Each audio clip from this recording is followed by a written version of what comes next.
He needed someone to take care of his son, but he never imagined he would hire such a careless woman. What he saw when he looked at the baby completely changed the course of his decisions. The reflection in the private elevator mirror showed a flawless man in his custom-made Italian suit. William Thompson adjusted his burgundy tie, an automatic gesture that revealed more about his perfectionism than any real need. The elevator ascended silently through the 40 floors of the Thompson Construction Headquarters building, located in the financial heart of New York. It was a Monday morning, and like every other, William arrived exactly at 7:30 a.m. Not a minute, not a minute less. Precision was his trademark, just like the empire he had built over the past 15 years. At 45 years old, he embodied the success that Forbes had highlighted on its latest cover, the king of the real estate market. The elevator doors opened directly into his office, a penthouse with a panoramic view of the city. Jessica, his assistant, who of over a decade, was already waiting for him with a black folder in hand and her usual expression of efficiency. "Good morning, Mr. Thompson. The lawyers are already in the conference room with the documents prepared, as requested." William nodded, taking the folder from Jessica. "The candidate. She arrived 10 minutes ago. She's waiting in reception." A slight furrow of his eyebrows betrayed his displeasure. 10 minutes? The scheduled time was 7:15. "She mentioned issues with the subway, sir. Something about a disruption on the yellow line." "Unforeseen events happen to those who don't plan properly," he declared as he walked toward the conference room. "Bring her in 5 minutes." The comment didn't surprise Jessica. After so many years, she knew her boss's almost obsessive perfectionism well. Every detail of his life was meticulously calculated, every decision weighed against all possible variables, and this meeting was no different. It represented another step in his carefully crafted plan.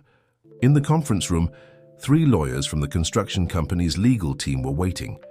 The contract, over 100 pages long, was laid out in 5 copies on the mahogany table. William took his seat at the head of the table, opening the folder Jessica had handed him. Inside, the complete dossier on Emily Carter awaited him. At 28 years old, Emily was a Miami native who had moved to New York just over 2 years ago. She held a degree in visual arts from the University of Miami and worked as a freelance graphic designer. Her income was irregular, and a credit analysis revealed significant debts, mainly related to an artistic venture that had failed the previous year. The sound of heels on the marble floor announced Jessica's arrival with the candidate. When the door opened, William looked up from the dossier, and for a moment, his expression betrayed a hint of surprise. Emily Carter was the opposite of everything he valued in terms of presentation. Her curly hair, dyed a vibrant shade of red, was tied up in a messy bun. She wore a floral dress that, though clean and pressed, seemed too casual for a meeting of this nature. On her feet, colorful ballet flats completed a look that resembled a street artist more than a potential candidate for the role he had in mind. "Sorry I'm late," she said with a sincere smile that lit up her face. "The subway was a nightmare today, and I had to detour 3 blocks because of a protest." William gestured to the chair in front of him with a restrained motion. "Please, have a seat, Miss Carter. We have much to discuss." Emily settled into the chair, her colorful fabric bag slipping to the floor beside her. She leaned over to pick it up, accidentally knocking a pen off the table in the process. The pen rolled to a stop at the feet of one of the lawyers, who handed it back with a neutral expression. "So," she began, trying to sound professional despite the minor incident, "the agency didn't give me many details about the position. They only mentioned it was something related to a special service contract." "Precisely," William replied, his tone measured and formal. "Before we proceed, I need to ensure you understand the confidential nature of this meeting. Everything discussed here is protected by a non-disclosure agreement that you'll need to sign before anything else." One of the lawyers slid a document across the table. Emily picked it up, her eyes quickly scanning the legal clauses. Her expression shifted subtly as she read, alternating between curiosity and concern. "Wow, this is intense," she commented, looking up from the paper. "It feels more like a CIA document than a work contract."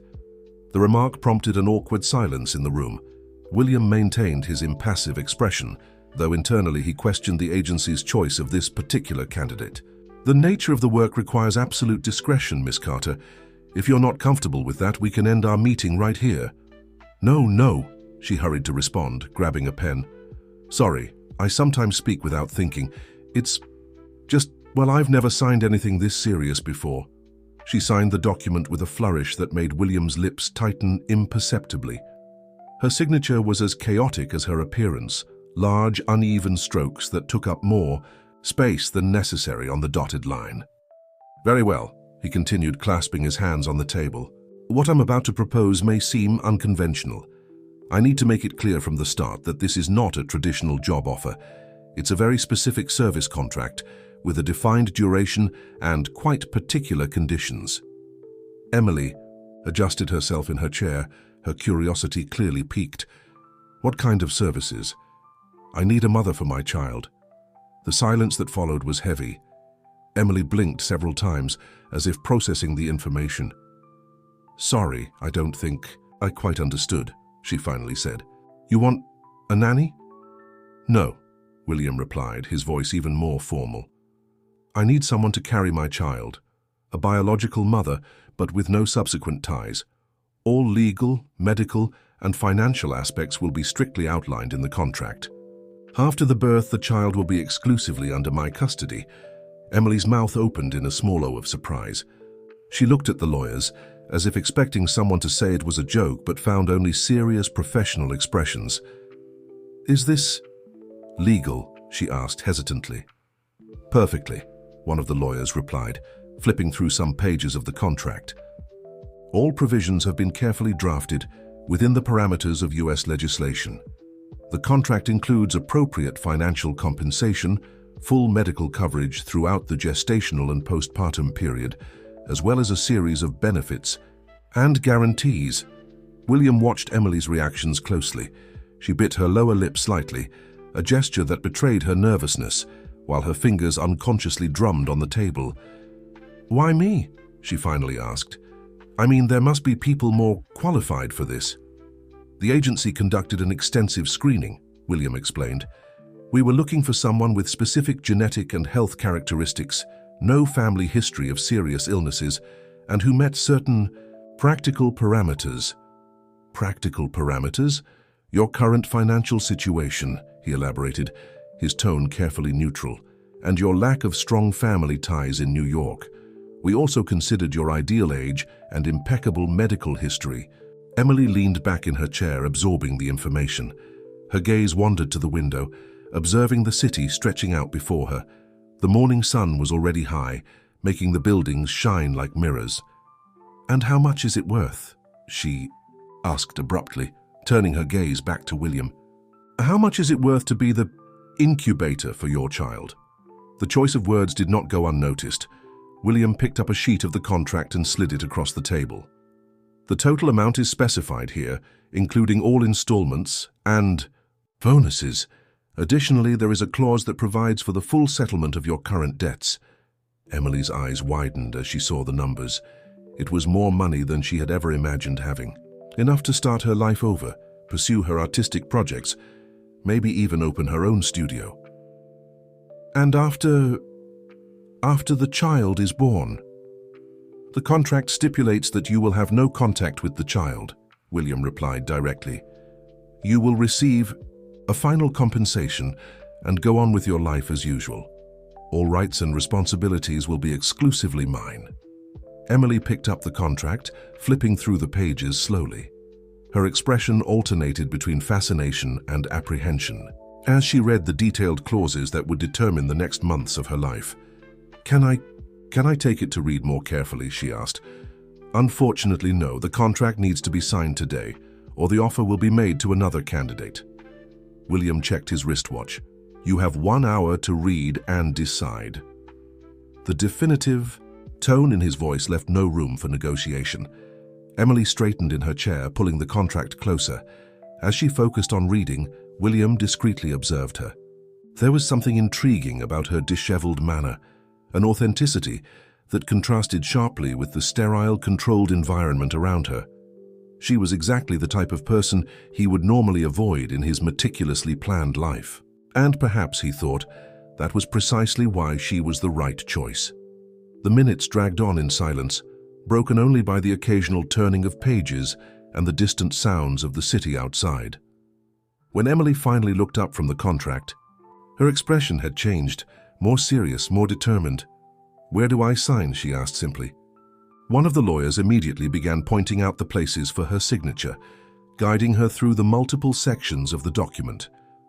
William observed the process with his usual neutral expression, but inside, he felt a strange mix of relief and apprehension. When the last signature was placed, Emily dropped the pen and flexed her fingers as if she had just finished a marathon. William stood up, extending his hand to her. "Welcome to the Thompson family, Miss Carter." She accepted the handshake, her grip surprisingly firm. "I think, considering the circumstances, you can call me Emily." For a brief moment, their eyes met, his calculating and controlled, hers lively and unpredictable. Neither of them could have imagined how that contract, seemingly so tightly bound in its clauses and subclauses, was about to unleash a series of events that would forever change their lives. If this story intrigued you, don't forget to subscribe to our channel and hit like. Tell us which city you're watching from, and stay tuned. The Thompson Mansion, located in the most exclusive neighborhood of Murrumbee, was an imposing structure that blended contemporary lines with classic elements. Its 3 stories of glass and exposed concrete rose amidst a meticulously planned garden where every tree and shrub seemed to have been placed with the aid of precision instruments. Emily observed everything through the car window as she was driven there, feeling like an intruder in a world that wasn't hers. It had only been a week since the contract was signed, and now she was preparing for her official move to the east wing of the mansion, one of the many requirements outlined in the agreement. "Mr. Thompson insists that you move in today," informed the driver, a middle-aged man with a military posture.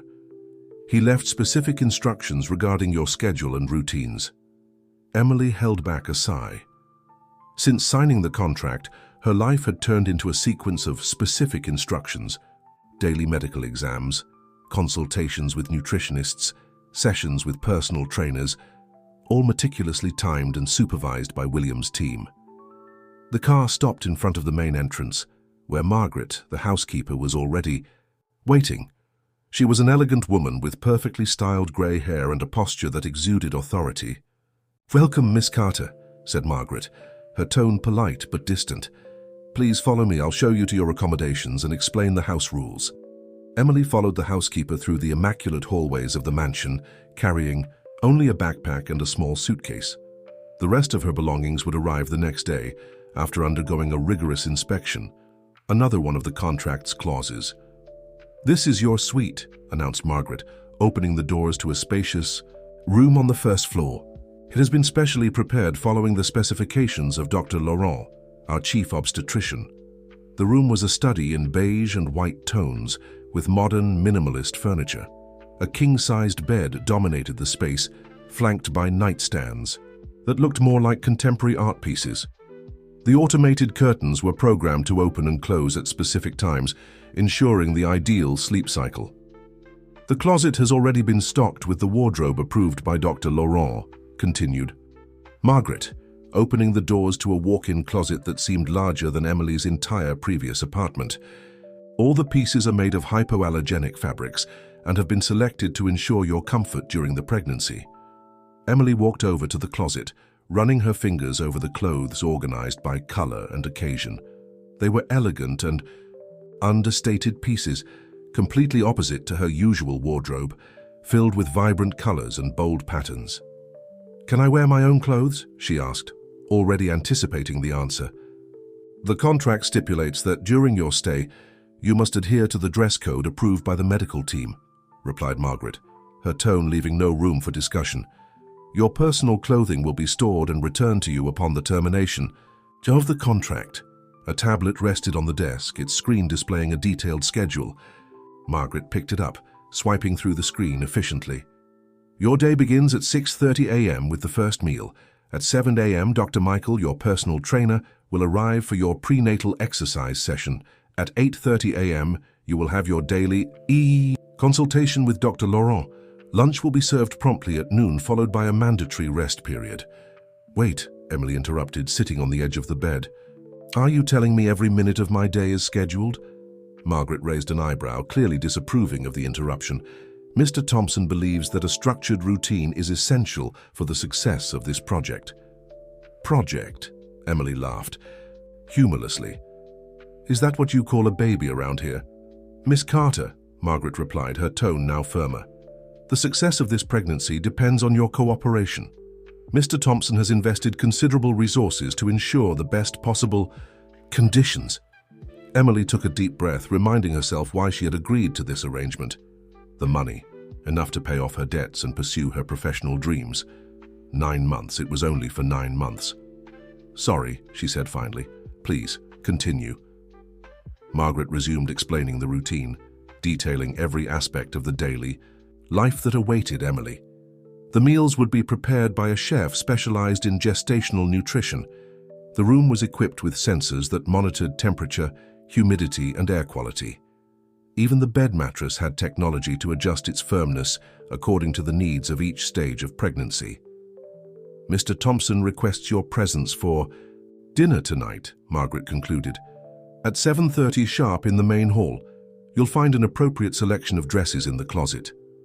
When Margaret finally left, Emily allowed herself to fall back onto the absurdly comfortable bed. The pristine white ceiling seemed to mock her situation. How had an artist who thrived on colors and creative chaos ended up in this sterilized luxury prison? Her moment of reflection was interrupted by a soft knock at the door. It was one of the maids carrying a tray with tea and whole-grain cookies, her scheduled afternoon snack. Excuse me, Miss Carter. The chef prepared a special blend of green tea with ginger. Excellent for... Leave it on the table, please, Emily gently interrupted. And you can call me Emily. The maid seemed to hesitate, as if informality were forbidden in that house. She placed the tray on the table and quickly left, closing the door without a sound. Emily walked to the window, observing the geometrically perfect gardens below. A gardener was trimming bushes with a ruler by his side, ensuring precise angles. The scene was so absurd that she almost laughed. The sound of a door slamming caught her attention. From her vantage point, she saw William arriving in his black Mercedes. Even from a distance, his posture was impeccable, every movement calculated. He paused briefly to inspect something in the garden, likely some imperfection invisible to the normal eye. The clock on the wall read 5:45 p.m. In less than 2 hours, she would be sitting at the table with a man who was practically a stranger, yet would be the father of her child. The idea still felt surreal. Returning to the closet, Emily examined the dresses available for dinner. They were all elegant and understated, in muted tones that seemed chosen specifically to avoid drawing attention. She picked a simple navy blue dress, but when she looked in the mirror, she barely recognized the person staring back at her. 9 months, she murmured to her reflection. Just follow the script for 9 months. But there was something in the back of her mind, an intuition whispering that nothing in this situation would go exactly according to the script. The baby growing inside her would not be just another project in the meticulously planned life of William Thompson. At 7:25 p.m., Margaret knocked on her door to escort her to the dining room. Emily took a deep breath, adjusted her dress one last time, and followed the housekeeper through the silent hallways of the mansion. The dining table, she soon discovered, was long enough to seat 20 people, though it was set for only 2. William was already there, of course, standing near the head of the table. His dark suit seemed tailor-made for that specific moment, without a single wrinkle or imperfection. He watched her approach with a neutral expression, though his eyes registered every detail of her appearance. "Good evening, Emily," he said, pulling out a chair for her. "I hope you found your accommodations satisfactory." "They're impressive," she replied, sitting down, though a bit different from what I'm used to. A silent sommelier appeared to pour sparkling water into crystal glasses. Emily noticed there was no wine option. Alcohol was obviously out of the question during pregnancy. "Different how?" William asked, taking his seat at the head of the table. "Well, for starters, my old apartment could fit entirely into the closet you provided," she answered, trying to keep her tone light. and I definitely didn't have a private chef or a personal trainer. All protocols were established with the baby's well-being in mind, he explained as the first course was served. Every aspect has been carefully considered by the medical team. Emily looked at the appetizer in front of her, an artistic arrangement of organic vegetables that resembled a contemporary art installation more than food. "And what about my well-being?" she asked, surprising herself with her boldness. "I mean, I understand all this concern for the baby, but I feel a bit like a luxury incubator." Dr. Laurent's office occupied an entire wing on the third floor of the mansion. It was a space that seemed straight out of a futuristic movie, with state-of-the-art medical equipment and monitors covering almost every wall. Emily watched, fascinated, as the doctor analyzed a series of tests on a three-dimensional screen. "Your results are exceptional, Miss Carter," commented Dr. Laurent, a middle-aged man with a pronounced French accent.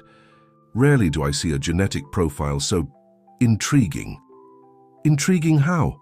asked Emily, adjusting the hospital gown she was wearing. The doctor hesitated for a moment, his eyes quickly darting to one of the security cameras in the corner of the room. "Let's say the young lady has some rather peculiar genetic characteristics, particularly regarding her natural resistance to certain variations." Before Emily could question what exactly that meant, the office door opened and William entered, impeccable in his grey suit. "Dr. Laurent," he greeted with a brief nod. "How are the results?" "Excellent, Mr. Thompson. Miss Carter is indeed the ideal candidate for the procedure." William nodded, his expression unreadable. "And what about the other characteristics we discussed?" "Precisely as we expected," the doctor replied, giving William a meaningful look. Emily glanced between them, feeling more and more like a lab rat in a scientific experiment. "Can someone explain what's going on? What characteristics are these?" "Just routine confirmations," William replied quickly. "Dr. Laurent, can we proceed with the established schedule?" The doctor agreed, beginning to prepare a series of instruments. Emily, however, wasn't willing to let the matter drop so easily. "William," she called, deliberately using his first name, "if there's something I should know about my own genetics, I think I have the right to be informed." A tense silence filled the office. William and Dr. Laurent exchanged glances as if having a silent conversation. "So you possess a rare combination of genetic markers," William finally explained, choosing his words carefully. "Characteristics that perfectly complement the profile required for this project." "And why does this feel like a state secret?" "It's not a secret," William replied, his voice controlled. "We just need to maintain certain confidentiality protocols. The contract you signed." "The contract," Emily interrupted, "didn't mention anything about genetic experiments or special characteristics." Dr. Laurent cleared his throat discreetly. "If you'll allow me, we need to proceed with the procedures." "Miss Carter, please lie down on the stretcher." Emily obeyed, but her mind was buzzing with questions. As the doctor prepared the equipment for the fertilization procedure, she noticed something curious. On one of the screens in the background, quickly minimized when they noticed her gaze, there was a symbol that seemed vaguely familiar, a kind of double helix intertwined with symbols she couldn't identify. The procedure itself was surprisingly quick and painless. When it was over, Emily was instructed to rest for a few hours. William had already left for a meeting, leaving her in the care of the medical team. Alone in her room later that day, Emily couldn't get the conversation in the office and that mysterious symbol out of her head. She grabbed her tablet, one of the few personal items they had allowed her to bring, and began researching. After a few hours of fruitless searching, she was about to give up when an old article caught her attention. It was a 1975 report on scientific projects developed during the military regime. The symbol she had seen in the office appeared in a faded photo, identified as part of something called Project Genesis. Her research was interrupted by Margaret, who came in to remind her of dinner time. Emily quickly closed the research tabs, but her curiosity was only just beginning. During dinner, she observed William more closely. There was something about his rigid posture, his absolute control, that now seemed more than just perfectionism. It seemed like fear. Fear that something might spiral out of control, that some secret might come to light. "William," she began, deciding to test the waters, "do you know anything about Project Genesis?" The reaction was subtle but undeniable. For a fraction of a second, his mask of control faltered. The fork he was holding made a faint clink against the plate. "Where did you hear that name?" he asked, his voice even more controlled than usual. "From some random research," she replied casually. "I was reading about your family's history, about how Thompson Construction grew during the 70s. "Some matters from the past," he interrupted, "are best left where they are. For your own good, Emily, focus only on the present and the future of our agreement." The veiled threat in his words was clear, but it had the opposite effect of what he intended. Now Emily was certain there was something much bigger behind that agreement than a simple matter of inheritance. That night, after everyone in the mansion had retired, Emily continued her investigation. A deeper search revealed that William's grandfather, Alexander Thompson, besides being the founder of the construction company, had been a respected scientist. With several research projects in the field of genetics, most records of his work, however, had mysteriously disappeared after his death in 1985. Even more intriguing was the discovery that several scientists who had worked with Alexander Thompson on Project Genesis had simply vanished over the years. The last of them, Dr. Charles Mendelssohn, had disappeared just 3 years prior, leaving behind an intact laboratory and a series of encrypted notes. A noise in the hallway made her quickly close the tablet. Her heart raced, not just from the shock, but from the gradual realization that she was involved in something far greater than she had imagined. Instinctively, her hands rested on her abdomen. What exactly did William expect from this pregnancy? Why were her genetic traits so important? And more importantly, what secrets did the Thompson family hide behind their facade of business respectability? The full moon illuminated the mansion's gardens through the window, casting shadows that seemed to dance among the perfectly pruned trees. Somewhere on the property, an alarm briefly sounded and was silenced. Emily remained awake for a long time, her mind replaying every detail of the discoveries she had made that day. In his office at the other end of the mansion, William was also awake. On his screen, a newly arrived email blinked urgently. Positive test for the markers. Complete sequence. Initiating phase 2 of the protocol. His fingers tapped lightly on the mahogany desk as he contemplated the implications of that message. After so many years, so many failed attempts, they were finally close to achieving the goal his grandfather had set decades ago. If only he could be sure that Emily wouldn't discover the truth before the right moment. The news of the confirmed pregnancy brought a subtle but noticeable shift in the dynamics of the Thompson mansion. The medical team doubled in size. New equipment was installed in Dr. Laurent's office, and the already high level of security became almost military. Emily watched all these changes with growing unease. Her suspicions about the true purpose of this pregnancy increased with every new protocol implemented, with every extraordinarily detailed examination that was conducted. "Hormone levels are perfectly balanced," Dr. Laurent commented during one of the daily checkups, studying a series of complex graphs. "The cellular response is exactly as predicted in the original protocol." "Original protocol?" Emily questioned, sitting on the examination table. "What protocol?" The doctor seemed to realize his slip. "Just standard guidelines for high monitoring." "Pregnancies," he replied evasively, turning his attention back to the monitors.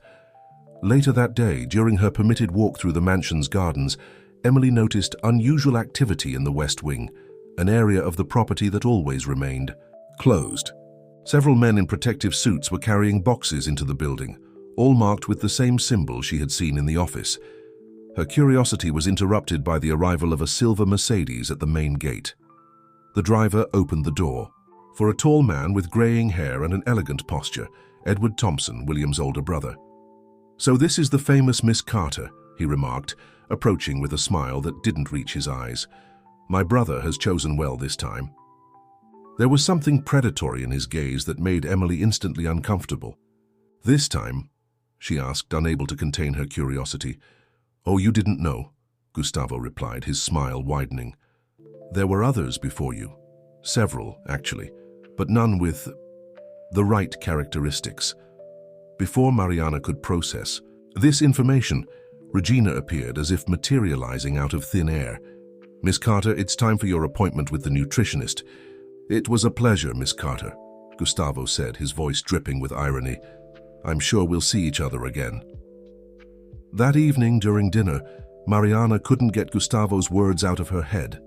Others before her? What had happened to those women? "Your brother paid me an interesting visit today," she commented casually, watching Enrique's reaction. The tension was immediate.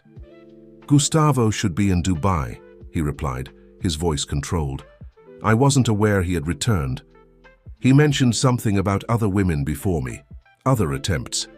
The silence that followed was deafening. Enrique set his utensils down with precise movements, his demeanor even more controlled than usual. "My brother has a habit of dramatizing situations," he finally responded. "Don't pay attention to his comments." "What about the men in the West Wing? Should I ignore them too?" Enrique's face hardened. "You've been venturing beyond the established boundaries, Mariana. Boundaries set for my safety or to keep your secrets." The argument was interrupted by the abrupt entrance of Dr. Laurent. His usually calm face showed signs of concern. "Mr. Thompson, we need you in the lab. Immediately." William stood up without another word, following the doctor out of the dining room. Emily remained seated, her plate practically untouched, her mind racing furiously. That night, after making sure everyone was asleep, she did something she had been planning for days: hacking into the mansion's security system. Her tech skills, honed during her time as a digital art student, were finally going to come in handy. With her modified tablet, she gained access to the security cameras. Most showed empty hallways and silent gardens, but one in particular caught her attention. In the West Wing lab, William, Edward, and Dr. Laurent were engaged in a heated discussion.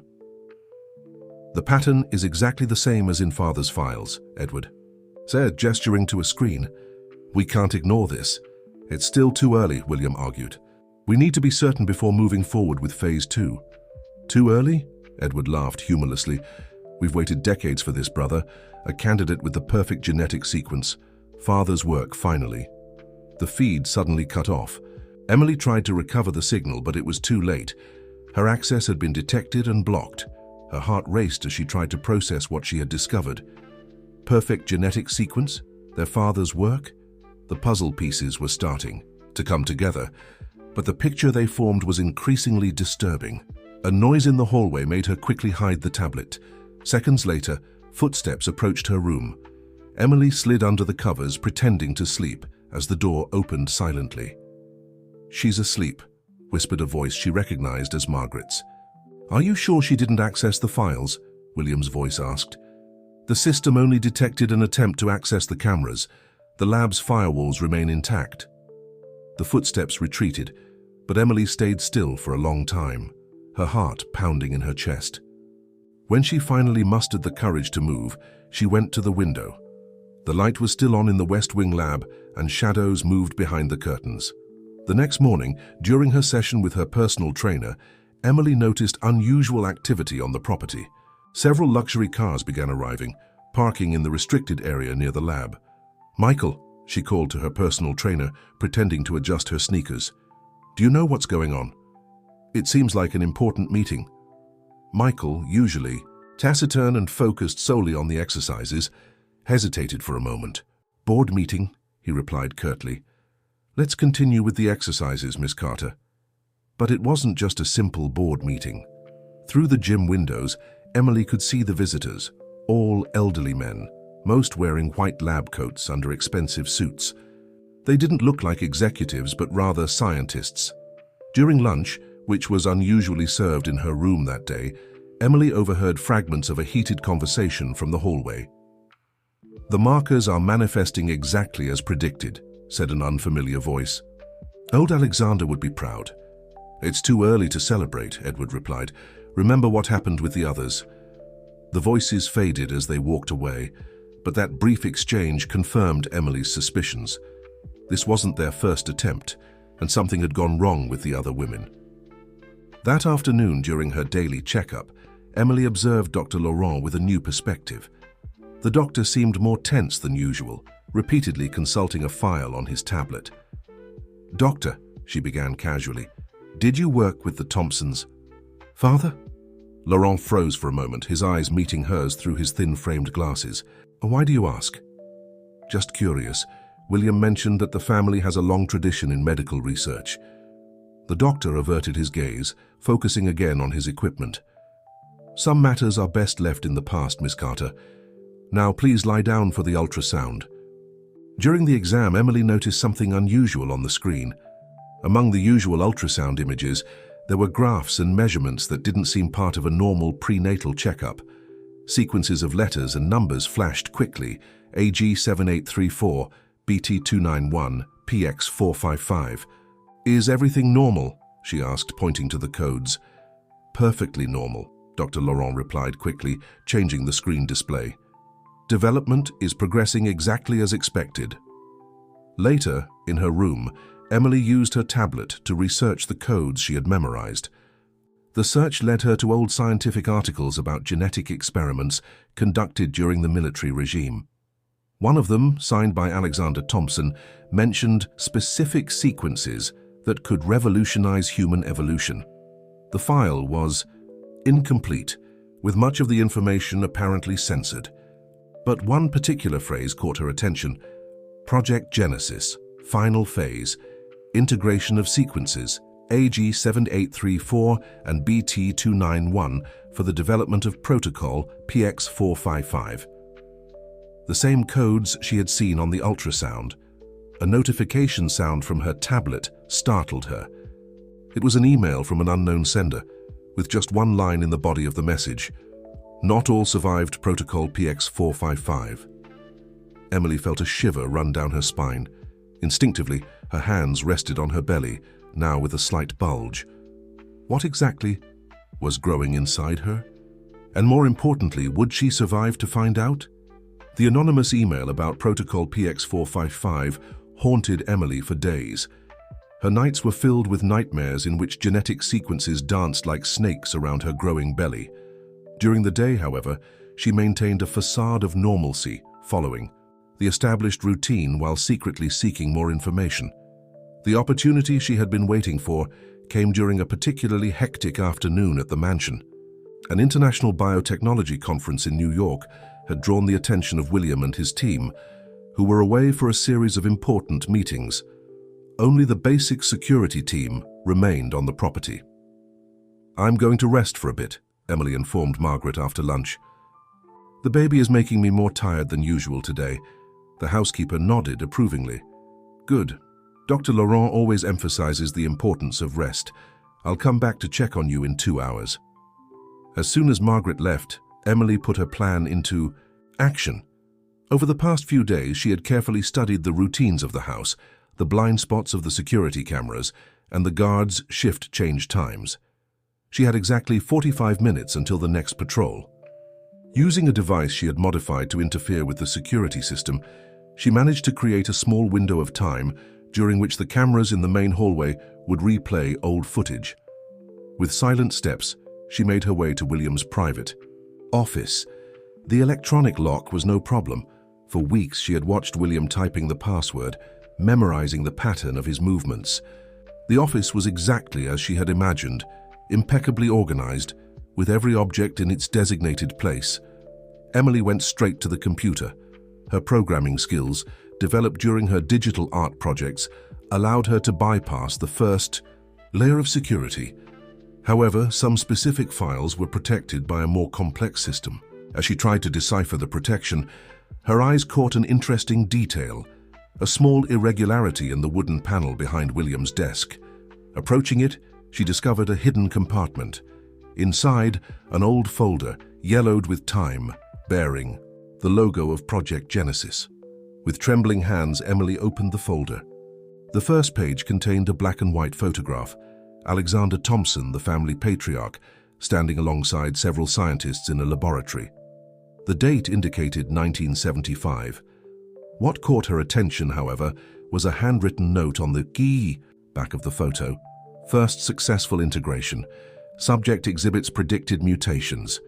proceeding with tests using sequence AG7834. The following pages revealed a project far more ambitious and disturbing than Emily Carter could have imagined. Alexander Thompson wasn't just conducting genetic research, he was trying to create something entirely new.